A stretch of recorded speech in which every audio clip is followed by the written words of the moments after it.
र अहिले भने चाहिँ म चाहिँ स्कुलमा छु, ड्युटीतर्फ आइरहेको छु है। र अहिले चाहिँ अलिकति छिटो हुनु कारणले गर्दाखेरि चाहिँ अलिकति टाइम लागिरहेछ हाम्रो।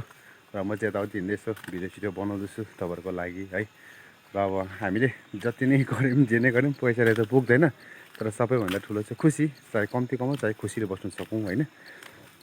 कुनै जग्गा त हरेस लाग्छ नि, अब काम धन्दा भनेको जस्तो पालि पनि हुँदैन, के गर्नु कसो गर्नु हुन्छ क्या। र पनि काहीँ न काहीँ अब खुसी लाग्छ है। भगवान्को दयाले एउटा गाडी सिकिरहेको छु, गाडी कुदाएर खाइरहेको छु है। माग्नु परेको छैन त्यति नै हो। र म चाहिँ यति नै सोच्छु, कसैलाई देखाएर खानु पनि छैन, कसैलाई जितेर पनि खानु पनि छैन है। म जहाँसम्म छु है, मेरो आफ्नो मेहनतले गरी खाइरहेको छु। फर्स्ट अल चाहिँ मलाई के लाग्छ भने देखासिकी गर्नु हुँदैन रहेछ क्या। हामीले देखासिकी गऱ्यो भने चाहिँ के हुँदो रहेछ नि, भएको पनि झरेर जान्छ क्या। हामीले उन्नति गर्नु सक्दैन है। कसैलाई देखाएर खान्छु भन्ने सोच पनि राख्नु हुँदैन। अन्त हामीले जुन प्रकारले काम गर्छौँ, सोच्ने विचार है राम्रो राख्नुपर्छ, आफ्नो नियत राम्रो राख्नुपर्छ। आफूले मेहनत त गर्नुपर्छ, चाहे काम भनेको त सानो चाहे ठुलो होस्, तर कम्ती पैसा होस् तर खुसी पाउँ क्या हामीले है। कसैलाई देखाउनु पनि छैन। भगवान्को दयाले जति नै काम गऱ्यौँ जे नै गऱ्यौँ एकसाथ जुट्ने नै हो है। एक दिन दुनियाँ छोडेर जानु नै पर्ने हो। त्यसैले गर्दाखेरि सबैसँग खुसीले बस्ने, माया प्रेमले बस्ने